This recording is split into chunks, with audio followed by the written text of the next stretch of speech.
This podcast is a proud member of the Fan Hub 100. Football without fans is nothing, so we've partnered with Fan Hub to put fans first. Search Fan Hub app to play your part in the journey.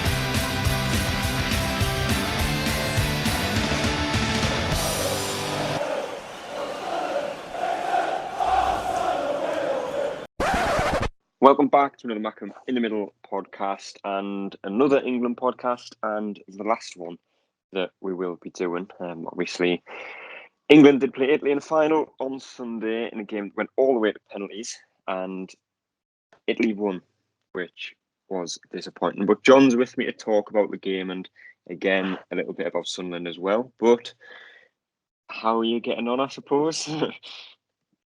Yeah, I'm all right. We're used to it, aren't we? Sort of getting us up there and then, falling at the last hurdle. So we're used to it. So, there's no different. But we've had plenty of football, so I can't complain. Yeah, and I've seen people mention it on Twitter, but the teams we support in big games really do need to stop scoring early, don't they? Yeah, it's scoring early is okay if you can get one or two more and build on it. We don't, Sunderland and England. There's obviously a difference in quality, but it's very parallel.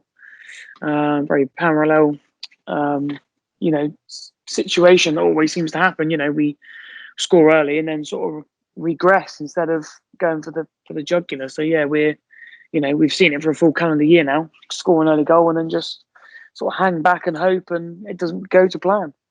Yeah, because you got the Man City game in the cup. We scored early, we lost. Got the England against Croatia, the Trippier free kick, scored early, lost. Got the Checker Trade Trophy, playoff final, Lincoln game, and then of course the Euros final on Sunday as well, wasn't it? Yeah, always the same. Always the same. Never build on it. It is very repetitive, but hopefully that's the last time we ever have to say that. But mentioning the game, talking about the game, there's a lot being said about Southgate again, and I think we recorded it. I can't remember after which game it was, but there was a little bit of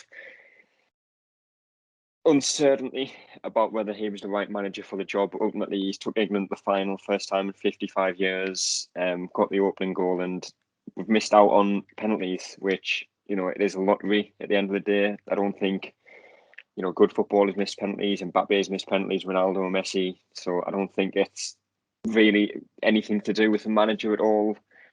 But altogether, the tournament, it's been a tough year for everyone, especially as a Sunderland fan. It was just nice to have something different and that hope again, wasn't it?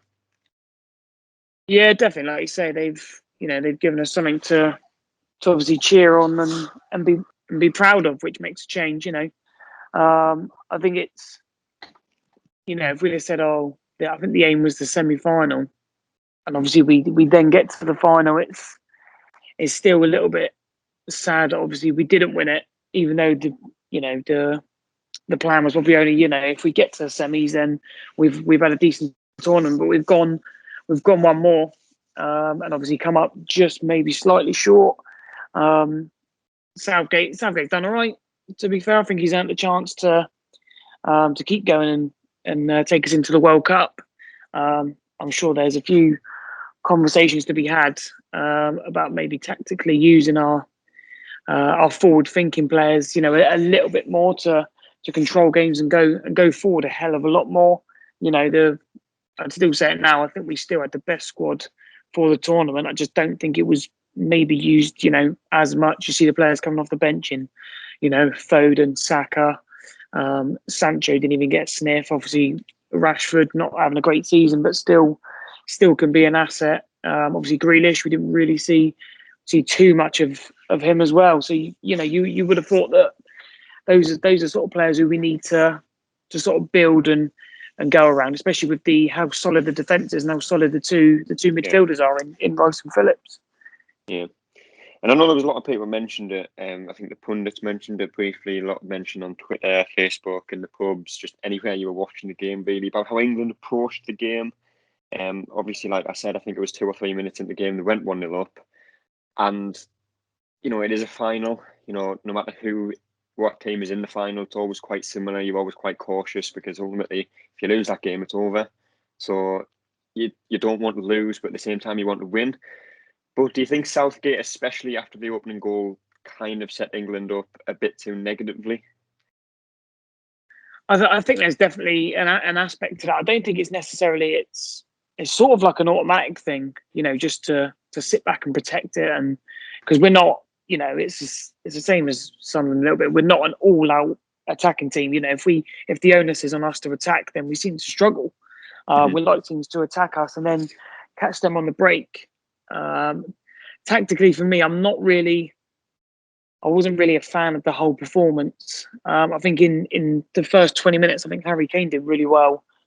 But when we did get the ball forward, there wasn't really anyone up top in the box. And then you're giving sort of Bonucci and Chiellini, everyone goes on about their age, and don't get me wrong, they are quality, but no one really ran at them apart from, I think, Saka had one little go at him, and obviously he's had to proper yank him back by sort of, his neck to stop him. So we didn't really, seem to take advantage and sort of catch them on that. And then obviously you see second half, Chiellini and Bonucci sort of played on in our centre circle, like in our half, and just sort of spraying balls around. And we just couldn't get out. We didn't change it. They seemed to freshen it up. And I think with the only thing that helped us, I think, is when Kaisa, I think that's his name. As soon as he went off, then after that we did okay. But even when it went to extra time, we still, we had a little bit of possession and we had maybe a couple of chances. But you'd like to have seen that in 90 minutes, sort of. Let's try and be flexible and change it up and try and catch them, which I think we could have done. I think we need to be a little bit more braver, but he's the man and I'm not. So we can only have a little whinge about it, and then you just have to accept it. What have you made of I suppose the team selections throughout the tournament? Because obviously Jadon Sancho, he's just signed for United. I think he's having his medical today for something like 70, 80, something around that mark. You've got Jack Grealish, who again, I don't think he started a game. And he came on for like 10, 15 minutes in most of the games. He's linked with a massive move to Man City. You've got Jude Bellingham. Yes, he's young, but he's winning trophies with Dortmund. He's playing well in Dortmund. And then you've got Mason Mount, who I think played, other than the isolation period after the Scotland game, I think he started every game. And I don't think he, it's harsh to say, but I think he was probably the worst England player in the squad for the tournament. But he kept his place over the likes of Sancho, over the likes of Grealish. There was just certain selections, certain substitutes were a little bit strange. And I remember saying this a lot when Phil Parkinson was Sunderland manager as well. Yeah, I know what you mean, but I think for some reason Mason Mount's Gareth Southgate's sort of golden boy. And I think if you ask Southgate will say he's played really well throughout the whole tournament. Whereas I'm with you. I don't think he has at all. But it's okay to keep playing those players and to stick to that situation. But after 60 minutes, if it's not working, you've got to have the flexibility, especially when we're dealing with just one game at a time. It's not like a season where we're going to stick at it and give him 10 to 15 games, in a league season. It's not like that. We're going game to game. It's all right to change it up with 30 minutes left, because then these players, these are top elite professional footballers. They should be able to come on and make an impact, tactically, and for the England team to change systems, and give the other team something to think about. Because I think it gets a little bit, there was no, like I say again, there was no one on Chiellini and Bonucci, so they sort of had a free rein because Kane was so deep. Now, if Kane's so deep, why do we need Mason Mount in the middle?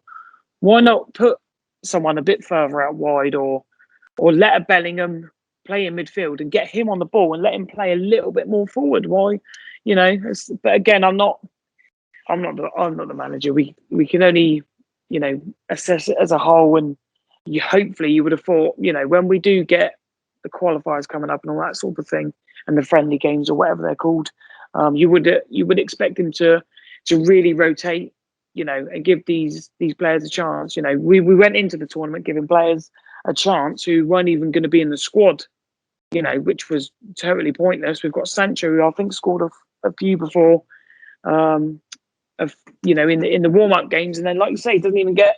He has one game where he plays well, and then we don't see him again until the 120th minute when he comes on to take a penalty, because bowler counts. He's a top class penalty taker, which obviously didn't happen. So it's all I think it all has to be judged as a whole. We've done really well.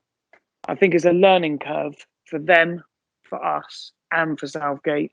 He's earned the right, I think, to carry on, but I think we do need to see a little bit more expansive football and a little bit more, maybe risk taking. And I think other countries have even, I think, alluded to that, saying, the amount of talent that we got, because in fairness, our defence is solid. We've got a player there who's won the Champions League, and he can't even get in the team. And then Chelsea's, third left back, Emerson, is playing, I thought he was outstanding for Italy, and he can't even get past the England guy who can't even get in our team. So it's definitely things to think about. We've got the talent there. We need to now build on it, progress it. Bellingham is the future. Foden is the future. You know what I mean? I think Phil Foden again was probably cut short a little bit, whereas I think he should have played a little bit more. But again, that's just another gripe that we have. Well, the team of the tournament was, and it was leaked yesterday, and it was wrong. But the official one was announced today. I think Kyle Walker, Harry Maguire, and Raheem Sterling were in it from England's point of view. And Donnarumma was in goal. Obviously, he was named player of the tournament after the final. But I think one player that just doesn't get anywhere near the praise that he should. He always gets criticised if he makes a single mistake. And again, it might be because I'm a Sunderland fan, I love him, but Pickford, you can't fault him at all throughout this tournament, really, can you? No, I don't think you can. Obviously, there's certain pundits in the media that will just hammer him, for no reason. I'd single out probably Lee Dixon. He's one of the ones who just, He's the worst of it. Yeah. Pickford made a quality save against Denmark. Doesn't really say anything, and then Kasper Schmeichel says one that just hits him in the chest, to be fair, from point blank range, and it's all, it's a world class save out of nowhere. So it's one I don't really take any notice about. Like, he does his job. He played amazingly, and he's probably set himself up for, he's obviously going to be our goalkeeper for the World Cup. So he's definitely cemented his place in there. At times, maybe he's slightly erratic, I think, and just need to calm down that. But I still think he's still fairly young as a goalkeeper. So, maybe the next 2 to 3 years, we probably will see him just settle down a bit. Because whenever he gets the ball, he's always telling everyone else to calm down. I always think you maybe should be telling yourself out just slightly. But, he's done him and his country proud. He's kept us in the game. The penalties, again, he's saved Jorginho's penalty. Very tough to save one of his penalties because of his stupid little step up and skip or whatever you want to call it. So, I think he's done really well. I'm surprised Donnarumma got it, but it's probably a stat thing where they'll pull out something and say, "Oh, Donnarumma's made the most saves." So it's like Sterling's dribbles. Sterling's done well, but he's probably in there because of his I think it was 16 successful dribbles, which is the most in the tournament. That's the sort of stats that's getting you in the team, the team of the tournament. So there you go. Yeah. Well, on the final, obviously, like I say, England did take the lead early, and the thing that I did notice a lot throughout the tournament, and I'm not sure if this is something that you would kind of expect to see at Sunderland in League One, was how high up the fullbacks were playing. A lot of the teams were playing with wing backs. Obviously, Kieran Trippier on the right for England and Shaw on the left. Obviously, didn't play on Sunday for Italy because he was injured. But you've got Spinazzola for Italy, who I think he was tipped to be one of the player of the tournaments before he got injured in the quarter final. You've got that Gosens from Germany, again wing back, chipping him a few goals. But the goal for England, Trippier on the right hand side, he's crossed at the back post for Luke Shaw. One full back to another, and it's 1-0 England. And I mean, it's easy to say, would you like to see that for Sunderland next season? Because ultimately, at the minute, we don't actually have a single fullback at the club. But is this the way that football is kind of going, the way that tactics are going, fullbacks not being defenders anymore, I suppose. Yeah, well, you've seen it firsthand with Liverpool. The way that Trent and Alexander-Arnold and Robertson play. The amount of assists that they've got. Long gone are the days. Where it would just be a fullback would just sit and just defend. Because I always think if obviously it's quite a well-known fact. If Luke Shaw and Trippier are pushing on, really high, obviously they're then wingers are not thinking about going forward. They're thinking about tracking our ones. Yeah. Because ours are that good. So it's definitely a massive tactic and plus that we can use. The only thing that did annoy me slightly was once we did score, you didn't really see Shaw go forward too much. It was sort of revert to type and just keep it tight. Whereas, like I say, if we'd have played a little bit more forward and got Shaw forward, because we know he's got assists and goals in him now. Then it's a massive asset, and they then have to think about us coming forward as opposed to us, them keeping us forward. So yeah, it's definitely a plus for England. Yeah, there was a few refereeing decisions in the game that I suppose could have went either way. I think the first one was when Sterling went down in the box. I think it was Bonucci who was on the left-hand side of him, and there was a tangle of legs. And again, people say, it's not a penalty. It would have been a soft penalty. But ultimately, the one that Sterling did win in I think it was the Denmark game, that was, for me, it was a penalty. It was a soft one, though. Does Sterling have a case for a penalty against Italy?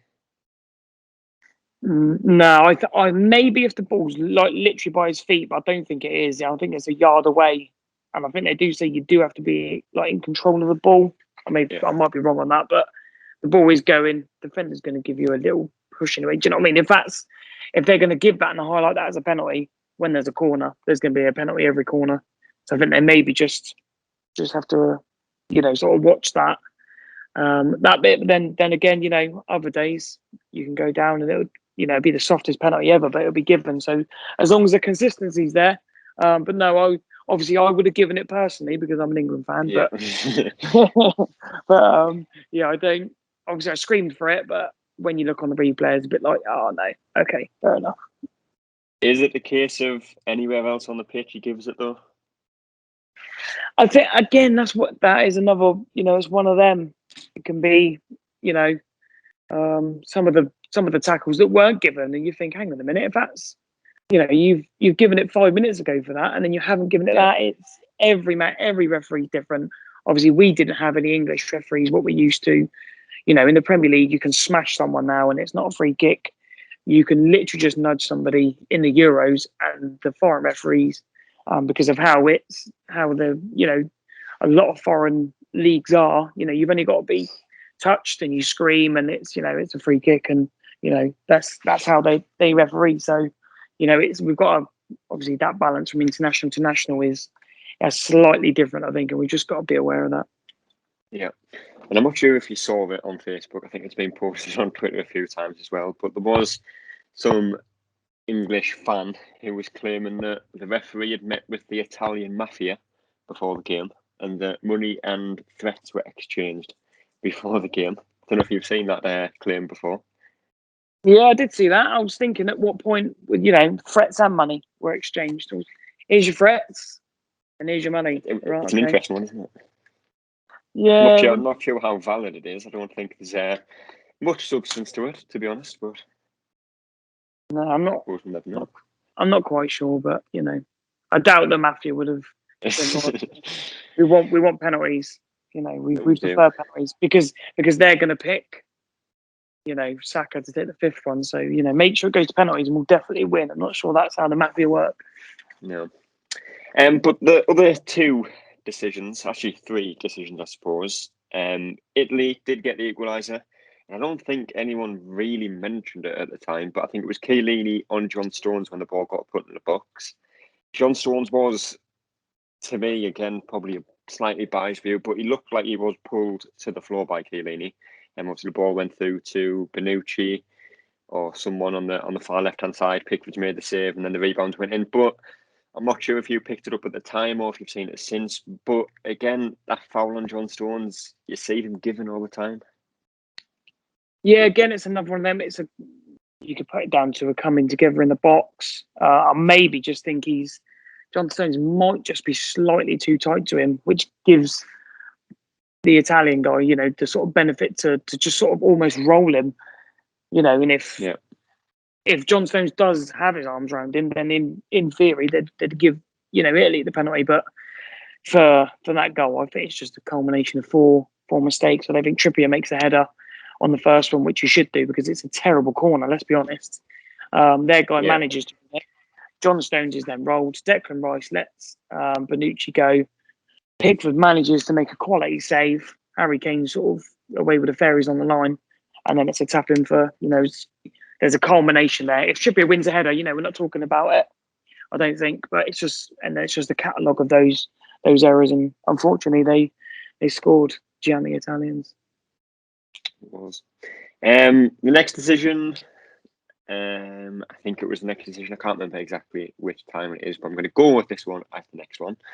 Jorginho, Jack Grealish was on the pitch. There was a coming together in the middle of the pitch. Jorginho's right foot was seemingly stamped on the thigh of Jack Grealish. I think Jorginho was booked, But again, as with every decision that was made in the final, in the Premier League, in other leagues, you see them giving us red cards all the time, and it is a case of consistency. But if VAR has had a look at that, given where his foot was, given where Jack Grealish was, given where the ball was, I don't know what they've seen that I didn't. Yeah, same for me. I think if you're the referee and you're watching it in normal time, he is still quite low to the ground as opposed to you sort of at an angle and high. But then if you slow it down like on a replay, and the VAR guys watch it, it is a naughty tackle, and he studs are up, and he does literally go through, regardless whether he wins the ball. He might touch the ball. I can't remember, but he does go through Grealish with some absolute force. And that's what it's about. Sometimes you don't even have to, it's reckless. And you're telling me he's not endangering Grealish. All right, Grealish should have his socks pulled up, and his shin pads up high. But, that's a different story. But yeah, from the, if we did that tackle on one of them, I'm telling you now, they're screaming for red cards all day long. And I personally think it was, and I'm surprised it wasn't even checked because I don't think it was. Yeah. And the last decision, which was probably the most talked about one on Twitter and has a lot of different viewpoints on it. And I think, I'm not sure which way I'm really thinking of it, but obviously the Chiellini one on Saka. I think Chiellini's trying to shield the ball out of play. Saka's nipped in, got the ball off him. And Chiellini just grabbed the top of his shirt, grabbed the collar of his shirt, and just literally yanked him back. And I think by the laws of the game, I think it's a yellow card. But ultimately, he's grabbed the collar of his shirt, he's literally strangled him to the floor. And I think someone made the point on Twitter, if someone goes face to face with someone, and if your head briefly skims his head, it's a red card. You're supposedly endangering the player. Is that not endangering Saka at all? Yeah, maybe, but like you said, in the rules, the rules obviously are maybe slightly wrong. But for me, if my defender's doing that for their player at that time, I'm probably saying, yeah, well done. You can't have it both ways.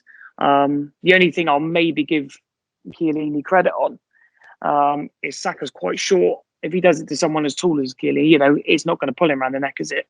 Because Saka's so short. That's the way it catches him. And don't get me wrong, because I was probably screaming for a red card because I was I was that annoyed and that fired up because I knew. And Chiellini, that shows you the desperation from Chiellini that Saka's done him, and he has to do that. I think Chiellini is very lucky throughout the game to get away with not being booked for. I think he did a couple of other fouls and got away with them. So that would have been because I was going, he's got to go then because it's definitely yellow. So he's going off because he's been booked, but it turns out it was Bonucci who was booked. So, I've got that wrong. It's just one of them stupid tactical fouls that if my team do it, it's brilliant. If the other team do it, I'm raging. It's that is football, and a lot of people have said it's endangering this and that. So I think Jorginho endangers Grealish more than Chiellini endangers Saka, but both of them were just yellow cards, and it's just one of those unfortunate things we have to accept. Yeah. And I think I've said this about Sunderland a few times as well, probably more than a few times actually, but not just in the final, but throughout the whole tournament. Do you think England were a little bit too nice at times to the opposition? Like I say, you look at that Chiellini foul, he knew the danger, he spotted the danger, and he wasn't going to catch up to him. I think anyone knows he wasn't going to catch up to him or Bonucci. He's made the decision, he's brought him down, and he stopped a potential attack for England, potential goal scoring opportunity. Again, he was on the halfway line. What happens after that, no one would know. But I think the one thing I remember from the game, I think Chiesa, when he was on the pitch quite early on in the game, I think he picked the ball up in his own half and he just dribbled through the whole team and put a shot just wide. I think Declan Rice had 2 or 3 chances to bring him down, but didn't. Do you think England are just a little bit too soft at times? You could say that. Don't get me wrong. There's nothing better than if you see someone sort of gliding through. People have said it when Maradona did it to England. Why has no one smashed him? Just do it and do it early. If you've got to take a booking, Chiellini's taking a booking. I know it's different times of the game, but if you've got to do that, you've got to do that. See if he fancies it. If you smash him once, he's definitely thinking next time he picks the ball up, right, where's Declan Rice?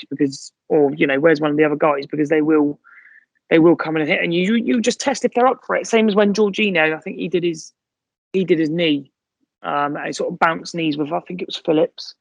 And I was thinking, right, next time Jorginho's got the ball, get into him, and then we'll see if he's really up for it. But no one did. So yeah, we maybe need that tiny bit of streetwise in us. But in fairness, when Kaiser's obviously done us a few times, but you've got to look at it. We've only conceded 2 goals, and one of those was it only one from open play. Which is where I say open play, it was from a corner. So we've only conceded from set pieces. The Denmark one, we'll just glaze over, and it's just a good free kick, and there's not a lot you can do. And then we haven't been, we've been fairly solid, and we probably have done those those tackles that we need to, the sort of the dark arts. But maybe it doesn't just get all the attention because it's not in a final, and it's not we didn't need to go out and absolutely take someone out, or so you would have said that the squad and the team were fairly organised that way. We didn't really get overrun to the point where we were proper under the cosh or anything like that. So it's maybe something to think of, because obviously we're going to play teams who can have the darker arts coming up to the World Cup and that sort of thing. So maybe it's something to think about. Yeah. Well, the game went to penalties, and I think it's very well documented that Italy did win on penalties. Jadon Sancho, Saka and Rashford missing the penalties. But what I just didn't really understand at the time was Rashford and Sancho, who've hardly kicked a ball all tournament, came on in the 120th minute to take the penalties, and neither of them looked particularly confident ahead of taking the penalty. And I just find it strange that you take the likes of Jordan Henderson off, who's he's played for England for years, he's won trophies, he's champions of England. To take him off to bring Sancho on, who Southgate I think literally said a few weeks ago that he's not ready, he hasn't had the experience of playing at tournaments, we don't want to throw him into the deep end. To then throw him into the deep end to score a penalty, to take a penalty that he needs to score to win England the European trophy for the first time in over 50 years, was a little bit strange. Yeah, it was. Yeah, I was surprised when Henderson came off because there wasn't long left. But I sort of get a little bit annoyed thinking that people criticise Southgate, that I see no reason why Rashford and Sancho can't come on and score a penalty. I don't know why they strike these balls, probably 150 times a day. They practice them in training. I know obviously there's 60,000 people there watching, everyone's watching on telly there is that pressure, but I still think they can come on. I don't think you can say, well, they came on literally in the last minute and haven't really kicked the ball, and then that's why they missed the penalty. I don't think it is that. I still would like to see more players stepping up and taking a penalty. I'm not sure. Fair play to him for taking one, Saka, but I'm still not sure why. And Grealish can say what he likes about it, and some of the others will have their own opinions on it. But if I'm classing myself as a senior player in that team, and if you're starting, I would class you as a senior player. If you're above, say, I don't know, 20, 24, 25, I would expect you, and I'm talking about people like Luke Shaw, John Stones, even Pickford, I think was down to take. Yeah. I heard a rumour he was down to take the fifth one, but didn't. I expect those guys to say, "I am taking a penalty." If Aston Villa get a penalty, you're telling me that Jack Grealish isn't going to the ball. I know Watkins might take some, but Grealish is going for the ball. I'm taking it. How many times have we seen that? I'm having the ball. Yeah. I'm taking that. That's my bat, and that's what will frustrate me going forward this season. Is the players who didn't take a penalty will then go and take a penalty for their clubs, and I'll be like, "But where were you when the England side needed that?" We've got a young kid there, and Southgate's telling us that these kids aren't ready because he's not playing them, and use Sancho, and I'm sure Sancho scores penalties for Dortmund, and then saying that he can't do it, and then letting him take a penalty. We either can do it or we can't do it. You can't have it both ways. We don't need, if in fairness, if you've got your penalty takers, and Saka is taking one of the five, let him take the first one. That's what I would do. Why would you rest the fifth one on him? That was a massive penalty that you should be having, Kane, or even though he's not a penalty taker. How good was Maguire's one? Step up, confident, bang, hit it in an area, hit it hard, sorted. Our 3 weak penalties from obviously Rashford missed, Saka missed, and Sancho missed. Really, really weak penalty. Just hit the ball. Again, I know it's nerve-wracking with all those people watching. I know it's a pressure. I know, and I'm sure you do it day in, day out. But just pick a spot and absolutely hit it. We've seen it firsthand. We've seen it firsthand with Mickey Gray. Do you know what I mean? Really, really tired penalties. You're still telling me that Mickey Gray couldn't absolutely leather one? Just straight, even if it goes straight, goalkeeper's diving. Don't care what you say. Just leather it down the middle. I think one of their players did. And Pickford has had to pull off an amazing save to stop out Jorginho's, whereas Donnarumma, he's only had to, I know he's a big lad, but he's only had to dive to it. He's not even had to tip it. He's not even near the post. He's just sort of had to go down, and he's saved those penalties. And but again, it's another thing with England. It's another, they'll say they don't think about it, but as soon as the penalties come, it's like, oh my, I bet half of them were thinking, oh my God, is it going to be me? Am I going to be the Stuart Pearce, the Waddle? Am I going to be up there with those? And I still think, and Green, like I said, Grealish can say what he wants, but I still expect him to say, no, I'm taking that one. He's just a young kid, and he can be as confident as he wants, Saka, and I'm sure he is, but I'd still be stepping up. Luke Shaw, the same. There isn't really any excuse. All professional footballers should be able to take a penalty. They can kick a ball. At least hit the target as well. Like, sweetly. I don't know if you see the video. I think it was from a couple of years ago when, was it Moutinho for Portugal? And he didn't want to take one. And Ronaldo went up to him. Ronaldo went over to him and said, get over it. You're one of the best strikers of the ball I've ever seen. Get over it now. If you take one, you miss it, fuck it, it's gone. But you get over it. Why are we not all stepping up and going, I'll take it, yeah. I'll take it. Yeah. Even, and last point, I think even when the list is going up and Southgate's there looking at it, even the Jordan Henderson look is a little bit like, why Saka on the fifth one? Because he goes straight to Saka after that. It's like, why is he taking one? So even he's a little bit, obviously he can't say nothing because he's not the captain, but it's just an England thing with penalties, isn't it? Should be in the curriculums of schools. First year. As you get to school, first year, you'll be taking a penalty. That's all you'll be doing, practicing for the whole school year. And now we're there just 12 yards in front of a wall. Yeah, get all the parents behind the goal. Pressure. Get them all shouting at you. Take a penalty. Would definitely do the world of good. And I know you mentioned there Jordan Pickford, and I think I am somewhat split on this. I think in a normal 90-minute game situation, you can understand why you're not going to have your goalkeeper taking a penalty. But obviously, in a 90-minute game, if he misses the penalty, if the keeper saves it, you kick it down the pitch, they've scored. Penalty shootout, you missed a penalty, that's it. There's no counter attack, there's no break for the opposition team. And out of a lot of the players in a team, in a starting 11, the keeper probably is the most accurate kicker of the ball, especially when it comes to the likes of Jordan Pickford, who, I think probably, other than Edison in the Premier League, has the best distribution. You've seen it throughout the tournament, apart from that second half in the Denmark game, obviously. His pinpoint accuracy, he can smash the ball, he can place the ball wherever he wants.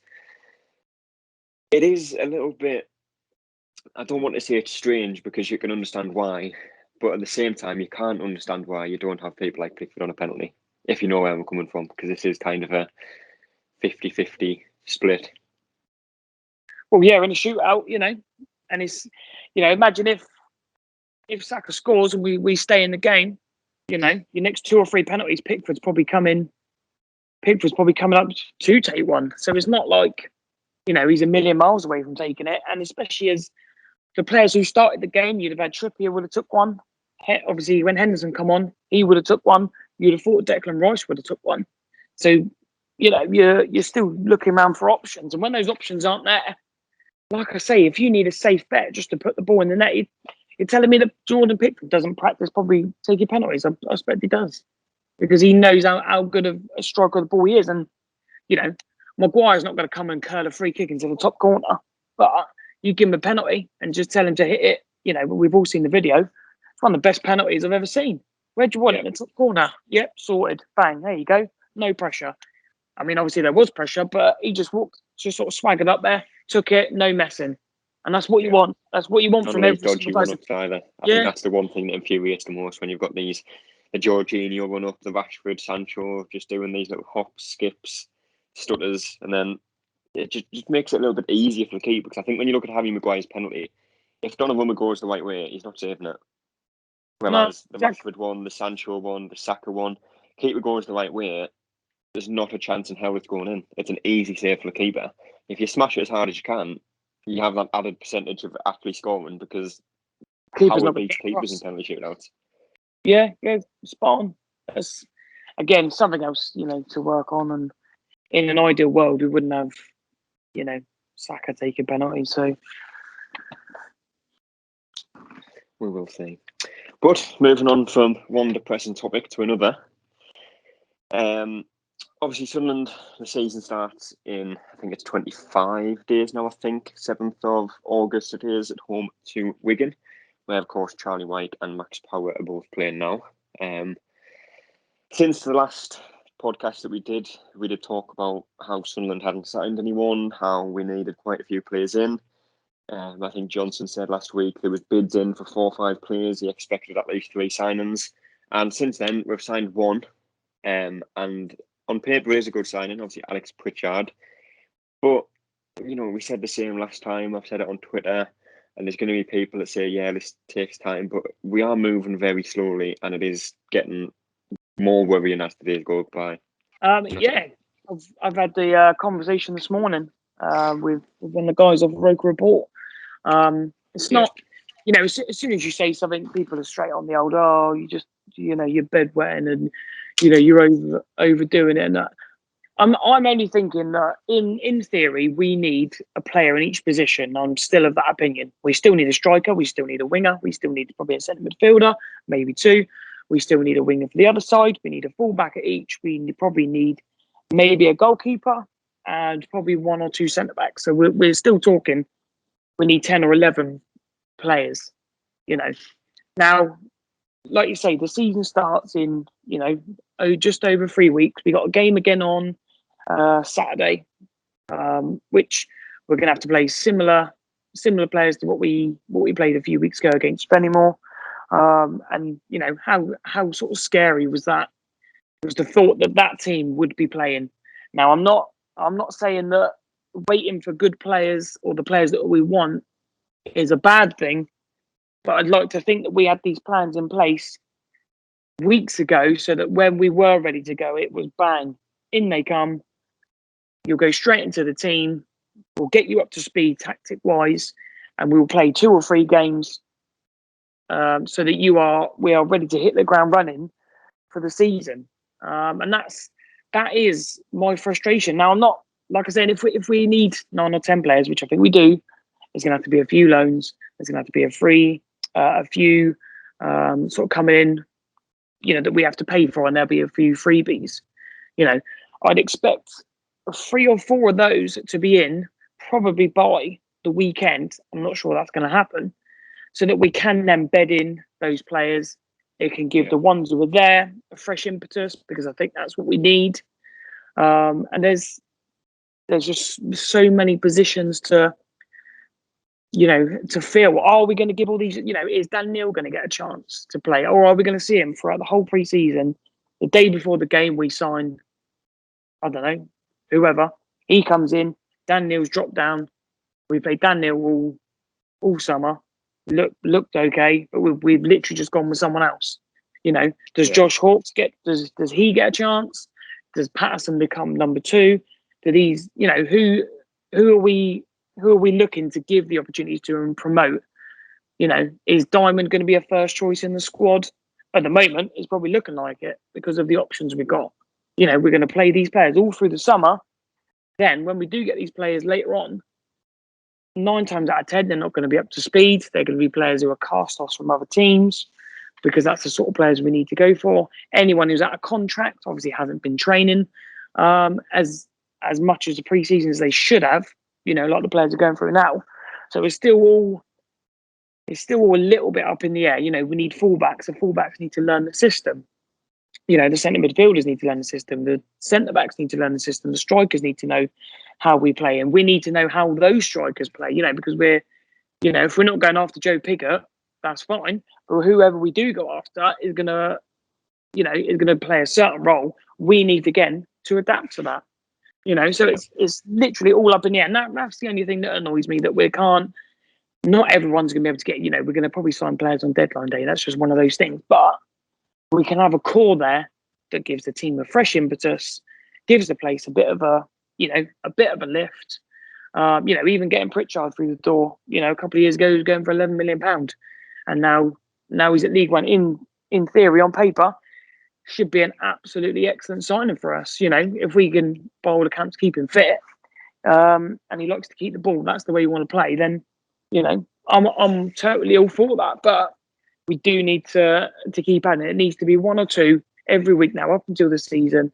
We need to get these players bedded in, because I don't even know what system Johnson's going to play, because it was sort of I don't even know what to call last season's tactics, barring the Lincoln game where we sort of caught them on the counter.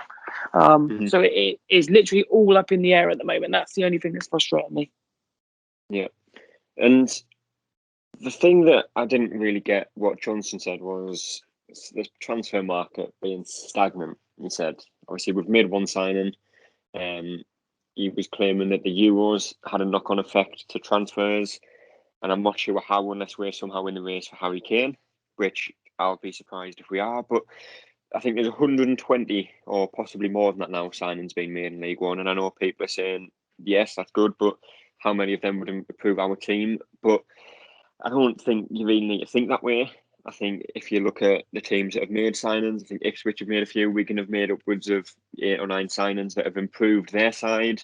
MK Dons have improved their side. So many other teams in the league have improved their team. Yet we have a weaker team than we had last season, and still couldn't get promoted. Yeah, exactly. Obviously, I'm not envious of any players that have gone to any of the other teams. But I'm just envied that how come the market obviously isn't as stagnant as Johnson's saying. It's almost like a pre-excuse already. He said he expected 2 in last week. We only got 1, so we're already. I'd say in theory we're behind schedule already.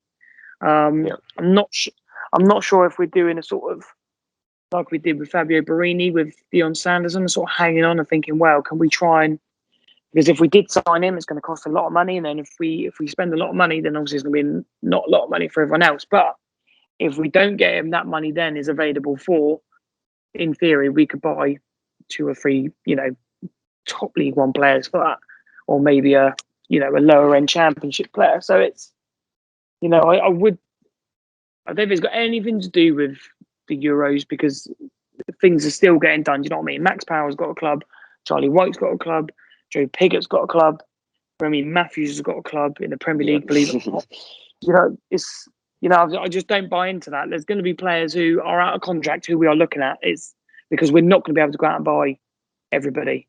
There's going to be loans we're looking at. Those loans are ready to go. They have to be. Players would have been told, right, you're going out on loan this season. This is what we want. Blah blah blah. So they were saying that we got a list.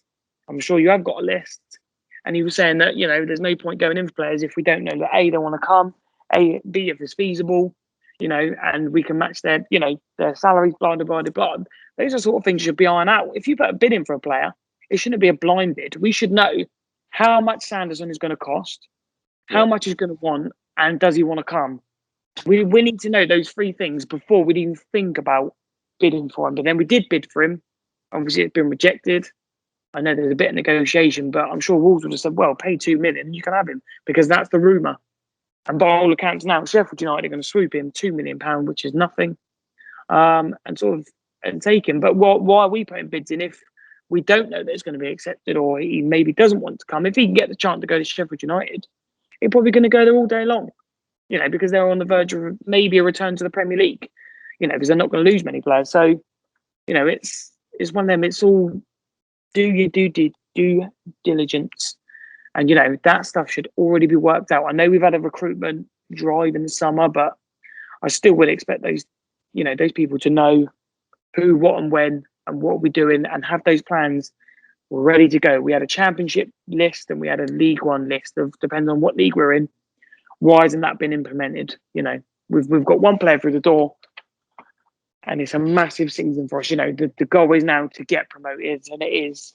By all accounts, there is a bit of money to spend. I'm not going to say he's going to just blow the league away because I don't think that's feasible. We should do that, but being savvy, but let's be savvy now. Let's start building, get it done, worry about ourselves, not what other people are doing, and ready to hit the ground running in less than 3 weeks, just over 3 weeks.